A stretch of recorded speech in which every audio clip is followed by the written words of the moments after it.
Hello my beautiful friend and welcome back to another daily video. Today I have two news for you, one of which is really short because it's more of a passion thing for me. The other one is again about Ubisoft, as you already seen in the thumbnail and in the title. So let's dive in. As always, you will find everything that I'm going to show you in the description box down below.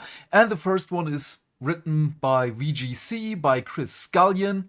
A trademark for Control Resonant appears to have been filed by Remedy. Something new from the Control universe could be getting announced soon.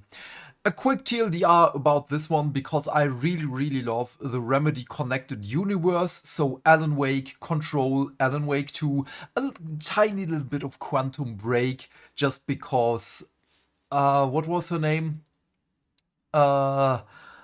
The lady in Alan Wake 2, the one we're playing, Saga Anderson. That one is there, but then again, we know that in Alan Wake 2, Sweet Baby Inc. had their fingers in the game, and yeah, they did stuff to the game, which, as of this year, they made profit of it. It took them such a long time to really make a profit out of that game.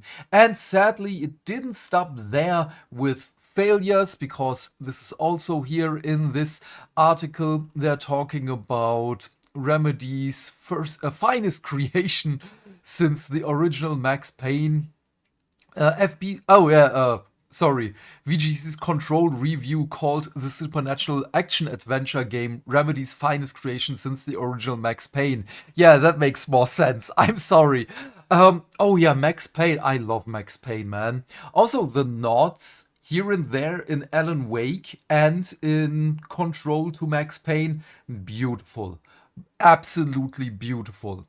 But FBC Firebreak, a PvE first-person shooter set in the Control universe, performed so badly at launch that the company had to issue a profit warning to shareholders, after which its CEO left his role with immediate effect. This is just a couple of weeks ago. And yeah, we don't know if this is really Control 2 or if this is going to be a TV series, a movie, whatsoever, because they have collaborated now with Annapurna, or however you pronounce them. And yeah, let's just wait and see. Just for the fun facts, this is it. This is FBC Firebreak. Yeah, 8 players right now. Woo! Good co-op game. Good co-op game. Yeah. This is not even 3 groups. This is 2 groups and 2 people. Oh god damn it. This is really sad, man. This is incredibly sad. I understand why he left. Oh right, he resigned from being a CEO. Also, this oh man, I was so excited for this game, man, until I saw what it is and what it's doing, and oh my god. Ah, sad times, sad times. But now the fun times. Written by IGN by Tom Phillips. Ubisoft no longer plans to release a second Assassin's Creed Shadows expansion. Just yesterday, I said Ubisoft should just stop. Just stop with Assassin's Creed Shadows. Don't put any more money into it. You're losing money. You're losing people left and right. You are not even getting a crumb of people anymore, new people into the game, because everyone knows what kind of a bad game this is. We are at a point where they don't talk about sales numbers anymore. They talk about how often do the people log into the game that already have the game. Yeah, that's real. That's just from a couple of days ago. I just skipped it because it was too stupid, but now I have to say it. Ubisoft has confirmed it no longer plans to launch a second major Assassin's Creed Shadows expansion, something that previously would have formed part of the game's now abandoned Season Pass. Thank God. Shadow's first, and now it seems only, major expansion launched in September. The 10-hour Claws of Avaji had previously been described as the first expansion included in Shadow's Season Pass. An offer that was formally scrapped a year ago when Ubisoft delayed the game's launch from November 2024 to February 2025. As an apology to fans for the game's delay, Ubisoft said it instead would give Claws of Avaji for free to all pre-order customers. But fans still assumed a second expansion would follow at some point, as has become custom for every other major Assassin's Creed title over the past decade. I mean, the one in Origins, that one I enjoyed. As of now, at this moment for year 2, there is no expansion on this size of Avaji that is planned. Associate Game Director Simon Lemay-Comtois, I don't know how to pronounce this, I'm really sorry, said in an interview with Jaw Raptor. Lemay-Comtois caveated his answer by noting some exceptional examples in the past where Ubisoft had changed its plans to make more add-on content that it had originally envisioned. Such as with the recent Saudi-funded DLC that arrived 2 years post-launch for Assassin's Creed Mirage, which apparently is really good. So the DLC. Both DLCs. But currently, it seems clear that no second expansion is on the cards, and there is no suggestion that Shadow's post-launch plans will extend into a year 3. Thank God. Just stop it, Ubisoft. Stop it. And please change Hexe. Assassin's Creed Hexe should not come out if the leaks are true. It's an extremely surprising decision by Ubisoft. No, it's not. I mean, wait. To a certain extent, it is surprising. Because I did not think that they have the thought process of, oh crap, it's too late. People have found out. Oh no. What is going on? Our agenda pushing stuff is not working. Oh, we have to stop here. We are losing money. Well, this is my tinfoil hat theory right now. This is not Ubisoft's doing. This is Tencent telling them, stop it. It's not worth it anymore. Yves Guillemot, the CEO right now,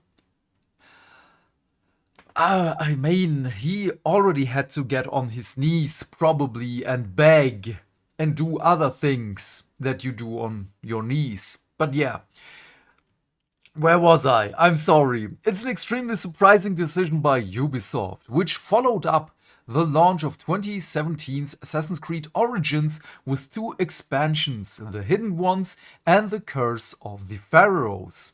2018's Assassin's Creed Odyssey with 2 expansions, Legacy of the First Blade and The Fate of Atlantis.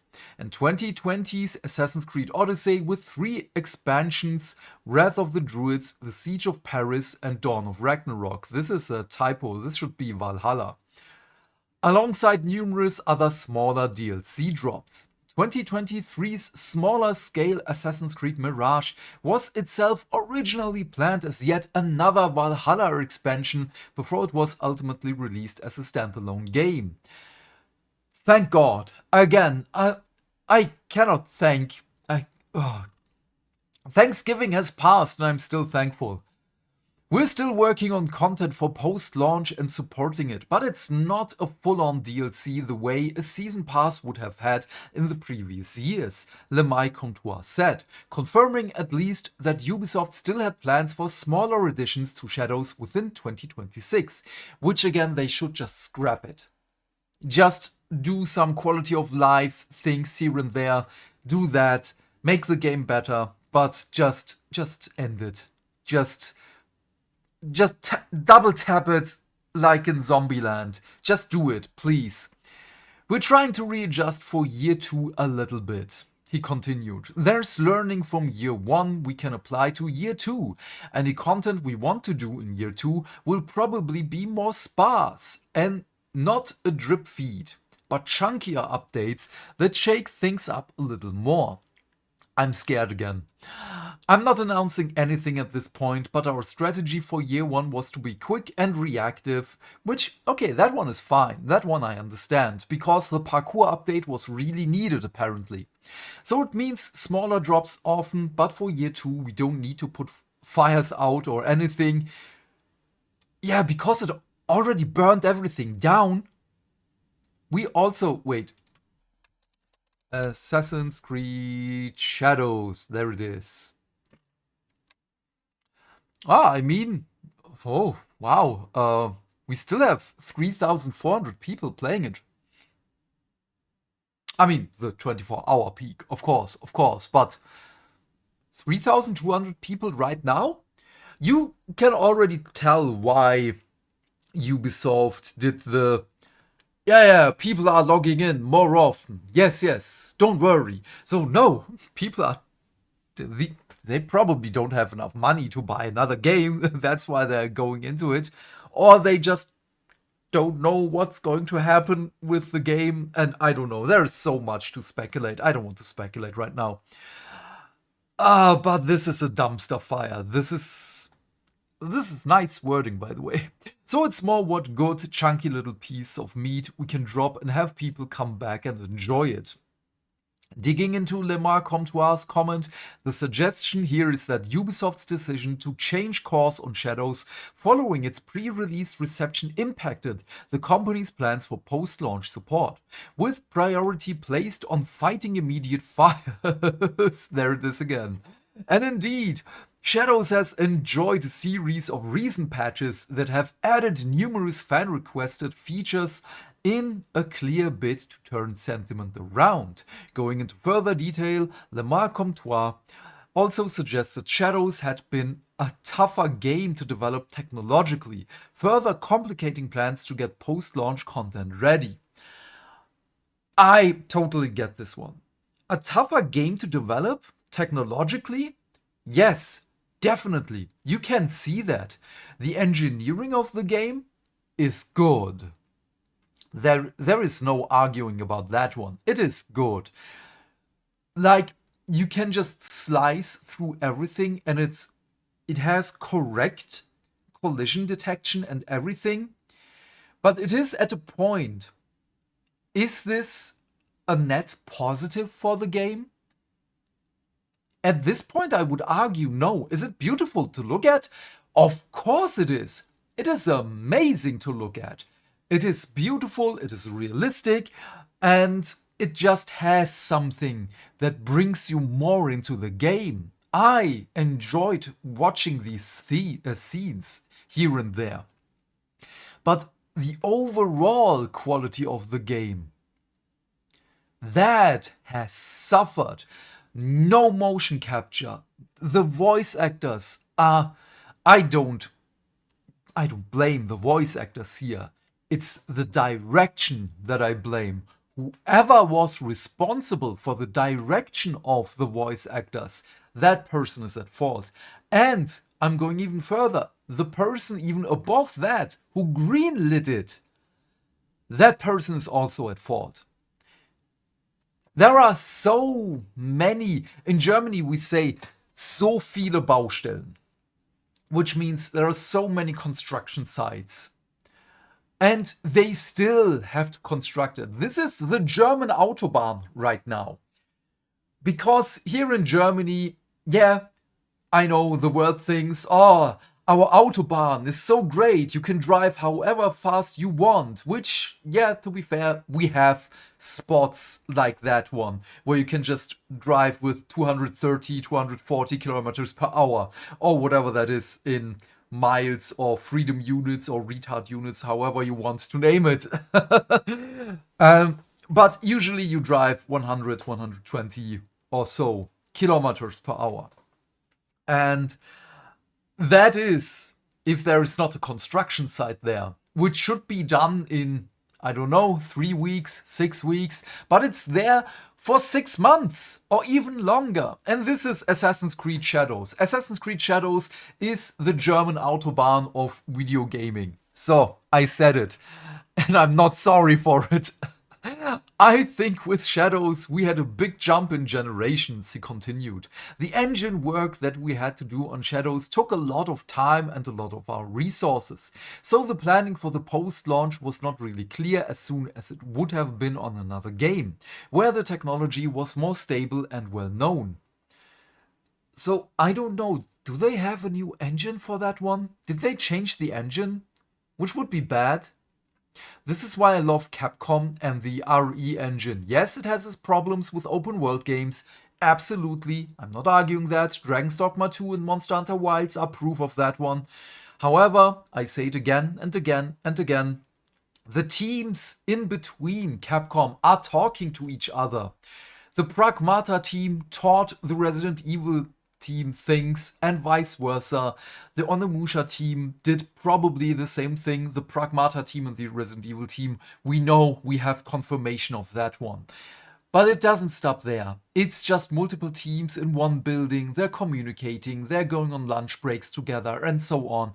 They're talking about their own proprietary engine. Which I'm also glad that it's not Unreal Engine 5, because we've seen what other AAA studios are doing with Unreal Engine 5.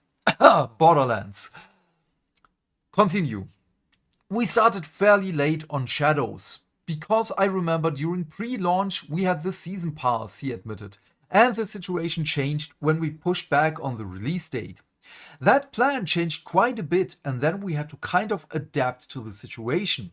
This is so much mismanagement. This is what I read here. Whoever tried to manage this did a really bad job, and that person should feel bad and should be demoted. Not lose their job, should be demoted. And has nothing to do with managing or whatsoever, because that person obviously cannot handle this. So because of the new tech, because of the new generation, because of the pushes we had in production, we chose an approach that was way more. Let's put our ear to the ground when the game launches and react, which is, no, this is absolutely wrong. I'm sorry, what was your name? Simon Lemay Comtois. If you are responsible for this one, you should feel bad. I am just sorry to say this, but this should not be like that. But I know, again, it's not his fault alone, because someone in the higher echelons of Ubisoft put pressure on, said that stuff has to change, and with the technology and so on. And of course, with the hiring of DEI people and so on, the trying to fit characters into checkboxes, which is a real thing, by the way. If you want, I can make a video about that one in the future. But right now, I just don't want to. It makes me sad and angry again. But then again, I'm not blaming Lemay Comtois alone. If this was his idea, then he's partly at fault here. So there are multiple people at fault. Let's just end it like that. For 2026, Lemay Comtois suggested Shadows would receive updates, not of the size of a DLC or expansion, but like yesterday's Update Plus, whatever that was, referencing the free update that arrived this week that added a new story quest, the game's Attack on Titan crossover, as well as a significant Isu Easter egg, which was also incredibly bad. It was insulting to the people who know the lore, who really know what's going on with Assassin's Creed, that it's a sci-fi game with historical moments, man. Why? You know what? We're going to play Assassin's Creed Mirage in the near future. That's it. I want a positive Assassin's Creed experience again, man. And Assassin's Creed 2 is not on sale right now, so we're going to have to wait with that one. At minimum this size, he emphasized, without stating whether these updates would continue to be provided for free or not. There is even more? And whether or not this is the right way to go or good learning, I think it's more of an experience we're trying with Shadows to keep things small and reactive and see how the community feels about it and reacts to it. He concluded, and the learnings that come out of that will be applied to whatever other projects we do next. First of all, motion capturing. Again, please, better directing of the voice actors. Bring back the modern day storyline. If it's really gone in Assassin's Creed 4, the Black Flag remake, I don't know what's going to happen to Ubisoft. I'm just honest here. They have to push that game again. Don't tell us when it's going to release. Just don't. Just push it back internally. Don't come at us and say, yeah, it's coming next year. And then they're delaying the game again because they have to put in the modern day storyline, and they're going to do that haphazardly. We already know that one. Just don't. Just, oh my god. Oh my god. Okay. Of course, it's to be expected that Shadow's lead developer Ubisoft Quebec is already planning its next major Assassin's Creed project. And indeed, it was previously reported that the studio had begun early pre-production work last year on a now scrapped entry set in the post-US Civil War period, which I'm glad they did. The idea is incredibly fantastic. I love the idea. I just don't trust Ubisoft to tell a good story about that one. But the mention here of those projects is interesting, alongside confirmation of what sounds like smaller plans for Shadows in 2026 than fans have seen this year. Oh my god, they're talking about Black Flag, oh no. And then there is what else fans can expect is coming. Remake of Assassin's Creed Black Flag reportedly waiting in the wings, as well as numerous other Assassin's Creed projects that Ubisoft has already confirmed, including a multiplayer spin-off and the witchcraft-themed Assassin's Creed Hexe. Amongst all that, and coupled with Shadows' delay drama, Ubisoft seems to have simply decided a second Shadows expansion is necessary. It's also not feasible. No one is going to buy that one, Ubisoft. I mean, who's going to buy that? Be honest here. We had about 3.4 thousand people playing the game right now in the last 24 hours. Let's just say 2K people are going to buy this. Is that really worth it? I mean, just on Steam, obviously. I'm not counting consoles here. Just Steam. But even then, do you really believe on consoles it's looking much different? We have many more other games that are way cheaper and way better to play. But goddammit, I'm going to end it right here. I'm sad and I just want to cuddle my cat now. But no, she's sleeping. I don't want to wake her. She's cute. What are your thoughts on all of this? Please leave your thoughts and questions in the comment section down below. I'm keen to know what you have to say. And while you're here, please remember to do all the things that make the dings. Why? Because that way we can build a bigger community and talk more video game news every day. And by that I of course mean like and subscribe. And if you want, you can share this video with your friends. And please turn off YouTube's restricted mode. Otherwise, have a great day, my friend. Stay fantastic, stay hydrated, and I will see you either later today in the stream or tomorrow with the next video. Bye, bye, bye.